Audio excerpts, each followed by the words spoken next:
बहुत बड़ा इंकशाफ किया, सारी दुनिया पूछती है बहुत का स्वभाव क्या है। तो मैं समझता हूँ कि अगर जही साहब की बात की गहराई को देख ले तो उस पर मैं एक छोटा सा जुमला, मेरे दोस्त कहते हैं एक लाइन का जुमला कह दिया करें।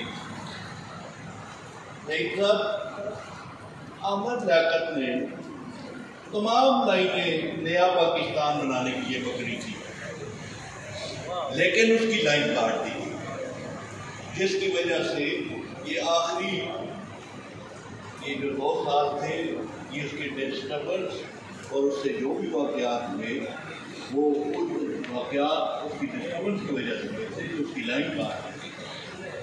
वरना उसने लाइनें ये नए पाकिस्तान को अपनाने के लिए अपनाई थी और उसने इनको काम करके दिया, लेकिन उसकी लाइन काट।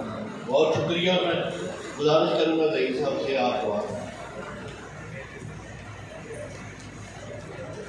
तमाम दोस्त साहब से गुजारिश करूँगा एक मरतबा दूसरी 3 मरतबा सूरह इखलास पढ़ के मुझे ये कीजिएगा।